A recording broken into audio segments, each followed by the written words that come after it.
Right, mate. We've now looked through you.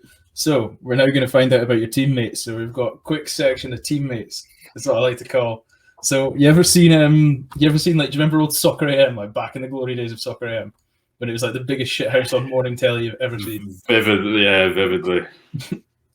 Right. So we're just going to ask you. So right, let's start off nice and easy. Hardest tackler at training? Pierre Schumann. Straw. I didn't expect that answer. Fairness, he is a British shithouse, so that's about right. Fastest feet.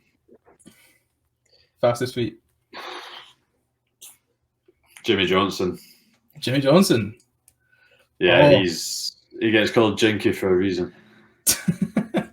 I'll let you in on a secret. On who, sorry? Or Damien Hoyland. Yeah, I can believe that, to be fair. I'll let you in on a secret. So, you know Ben Velcott, who's coming up from Wasps? I was talking to his teammate on this the other week. Shout back to episode 1 with Cal Circa. He told us that Ben Velcott has the fastest feet at Wasps, so he's the one to watch out for. Right. Apparently he's the training partner when everybody's doing like tackle practice. Right, next bit of a funny one. Who's the personification of a turnstile? Who's the guy that cannot tackle for love nor money? He is just a gateway through the defensive line. Oh, Blair Kinghorn. That sounded like if I say that one, it won't be too bad. You can't say the fullback, man. Can't call the fullback a turnstile. Whoever I'm saying, I'm chucking them under the bus. So it's fine. We'll just invite them on. We'll just invite them on, and then they just say you for everything. That's how this works. I think obviously Blair being at fullback, our defense is usually quite good, so he doesn't have to tackle too many times. So his stats are a lot harder to be in the positives. That was the best self-humble brag for that answer. I was just well, obviously our inside centre is fucking incredible, so nothing goes past me. Who's most up for a night out? Who's the guy that's on the bus and he's like, right, we're getting a night out? Blair Kinghorn. Yeah. Is he? Yeah. Right. So once you've got this night out, who's the one that can't hack a night out? Who's the one that's in the taxi by 10 p.m? And you can't say you because you're going to play for Danskett now. It's not that he can't hack it; he just smoke bombs, and that's Mark Bennett. Who can't hack it? Nathan Chamberlain. Really? Yeah. Lightweight. Oh man, the boy's he's 16, man. Leave him alone. Right. Oh, here's a good one. Who's got the worst fashion sense at the club? Who's the guy that turns up? McCallum. I didn't even finish the question. Everyone knows it. What are we talking? What style are we talking? Is it like outrageous? Like, I've bought this designer thing, and you're like, mate, that shirt doesn't go with itself. Never mind, the shoes you wear. Nah, it's more kind of, I don't know. He buys some rogue shoes. He wears some questionable vests. Oh mate, no, you just vests are mandatory. Is he the guy that's November, snow, not seen sun for 6 weeks? He's like vest, bright pink baggy vest. That's mandatory. I love that. Right, Murray McCallum, you've officially got the worst fashion sense at Edinburgh, according to who came back with the worst lockdown lid? Who came back and you're just like, mate, get yourself to the that needs a homer right now. Or firstly, who gave himself a homer and butchered it?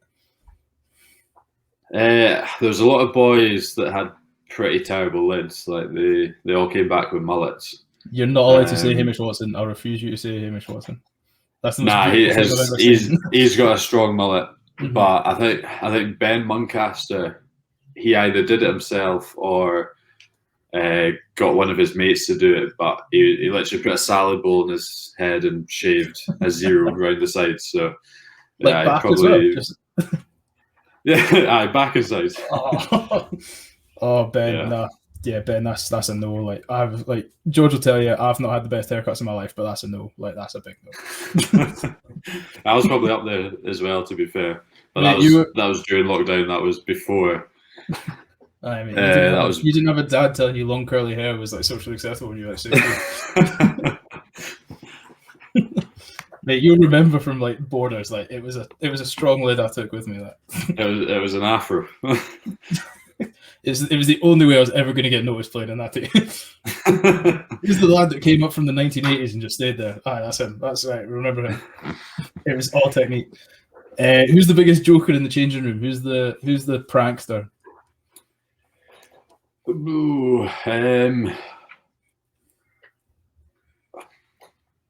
difficult one. Probably Luke Crosby. Really? He finds himself a bit of a joker. You said that with such a deadpan expression. It's just he thinks he's really funny. The latest thing he did was we had a session on Thursday. Oh yes, a story. It's always good when you give a description. Here we go. Had a session on Thursday. Charlie Shield had went home after lunch. We finished up lunch. Crosby ate a banana, but Charlie left his boots under the chair. So Crosby stuffed his boots with this banana, and we weren't in training until Tuesday. That's quite frankly honking. So that's like Crosby takes it too far sometimes, but that's the sort of stuff he does. If you leave your boots under the chair, it's fair game. That's honking. Yeah. I'm struggling to think. Who do you just tell Charlie has to buy a new pair of shoes, or do you do it right, Luke? You owe him a new pair of boots.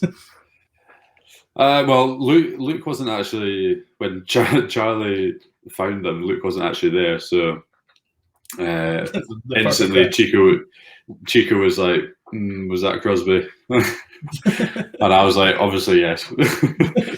All I can confirm is it wasn't me. Yeah, under the bus. I saw this on your Instagram. Who was it that threw an egg at your car just randomly? Luke Crosby. Sums it up. I was just seeing it, and I was just scrolling. Like, you know when you do that? Like, I think I was at work or something. You know, like Skype and just like scrolling. I was just like, yeah. I'm like, hold on. Like, I've just seen a guy get out of the car and get pelted with eggs. What's happened? And then went back, and it was like, there's absolutely no context to the story. Just somebody getting pelted with an egg. Well, Paddy Harrison, the hooker. Mate, I know Paddy. You'll know, yeah. He used to play with his brother, mate. I mean, he used to play with Jack. Oh, yeah. So, obviously, Paddy used to be at 12, didn't he? Last year for biggest. He's just a farmer, like farmer as fuck. Yeah, so funny you say that. He brought loads of eggs into training and started punting them. So he'd be charging boys £3 for 30 eggs, which is class. Mate, that's phenomenal. Patrick, helping on me out. I could do with that. Hook the man up. Yeah. No, but I started the chaos, but Crosby bought 30 eggs. So I just picked up an egg. I was like, I can have a look, and then just chucked it at his feet. Just cracked an egg, wasted an egg, just because it was Crosby. So I then bought 30 eggs, and he picked up an egg of mine and launched it at my windscreen. So he just crossed the line. But don't mess with a man's car. Don't mess with a man's car. What did you do to get him back? Egged his car. Fair, yeah, that's a fair. Yeah, all's right in the world as far as I'm concerned. Right? Everything's in balance. Right, so we found out that Luke Crosby is the biggest prankster and Patrick Harrison has an abundance of eggs. Who's the best dancer in the squad? Who's the one that's like on a night out or in the post-win dressing room dancing? Who's the one that's always two-stepping? Like, you know, the one where it's like everybody sat down, absolutely knackered, and there's one guy just clearly gave like 70% of the game and he's still got energy to like two-step. You probably got to say Christine. He's always up dancing. Even when everyone's gone home, he's still dancing. Somebody's like, Chris, that's great, but the team bus is leaving, so if you could please get in the shower, that'd be great. He's the dancer on the night out. Right, who's the one? So I've written this down as Skip's leg day, but that's not what I mean, but I had to abbreviate it. Who's the one that's like, you never see them in the gym, but they're somehow just massive? Like, I remember you hear all these stories about like the Fijians that just like, you never see them lift a weight, but obviously they're built like they're made out of like granite. So who's the one that's like that? Yeah. Who's just like, who's the guy that's like, you just think like, I've never seen you do any strength and conditioning. How come you don't fit into like a 3XL shirt? Obviously all the Fijians, they're just ridiculous in the gym anyways. If they lift a weight, they'll put on size that next day. But I've never actually seen Duan van der Merwe do a full gym session. I've seen him do arms, but you'll never find Duan doing legs. What else is there? Just arms. Just arms. Just arms. I know, it's like, you're going to try something different today? Yeah, I might do triceps, that's me. But that's it. Yeah. Nah, you'll never catch him doing legs. Oh, fair play. Well, Duhan, you scare the shit out of me. I'm not going to say anything bad about you. Who's the one guy in the team you could see as like a future coach? Who's the one guy that's like, you've got rugby coach material written all of you? Obviously, a lot of boys do coach in their spare time, but who's like, you could be a head coach? You could be a head coach for a professional team. Henry Pyrgos. Really? Yeah, his knowledge is crazy of rugby. He knows what he's on about, and I think he's doing his level 2 or level 3 at the minute. So yeah, I can see him doing well in the coaching ranks. Mate, fair play. Henry Pyrgos amazes me, man. I swear he's been around for like 30 years and he's still only like 29. I'm like, Henry, I swear I've been watching you play since I was like 15. Yeah, same. I get that feeling as well. Right, who's the designated DJ on the bus? Who's like the one that's like, when it's like, right lads, give me the aux cord? Who's the one that everybody just turns around and looks at and goes, yeah, this is your job? Probably Blair, but at recent away games it's been Marshall Sykes. Really? But he quickly got stripped of that because I think he played like a Jungle Book club remix or something. And we were down in Skylets, and the door was wide open, and it got very embarrassing. So, yeah, probably Blair. Yeah. Man, Blair Kinghorn's a party animal from the answer to go. Oh, you're gonna have to ask Blair on a night out. Who's the one guy that's just hard as nails? Like, just naturally, just like you could batter anybody. Like the one guy that's like, you're the guy that gets to go in the centre and like you're in a ruck and you say something and then just stand behind this one person. Who is it? The person I'd least mess with is probably Crosby. Obviously being from Livingston. Mate, that's a shocking I'm gonna just try and make Crosby bite because then he can just come on this, and if he just wants to slate me for an hour, he can just slate me for an hour. But at least he'll slate you for more than an hour. I'll take it. Luke, come on, just slate me for an hour. I'll take it. So I think in Livingston at school, when you joined high school, you got asked if you had older siblings, really?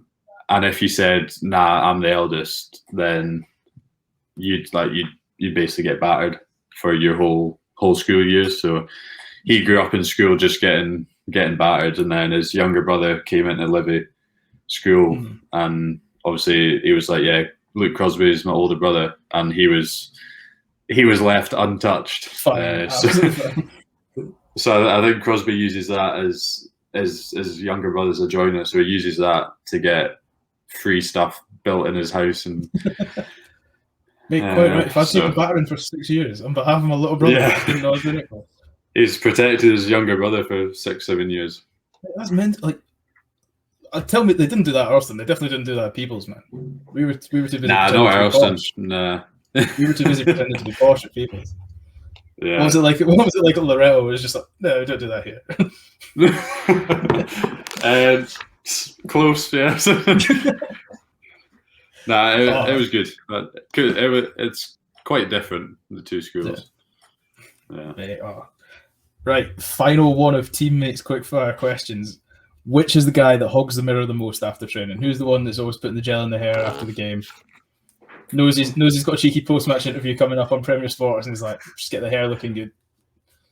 I would say Dewey, but it's probably Jaco van der Walt more, really? Because he can't just step out of the shower and look all right. He's got to sort his issues going on at the front of the head.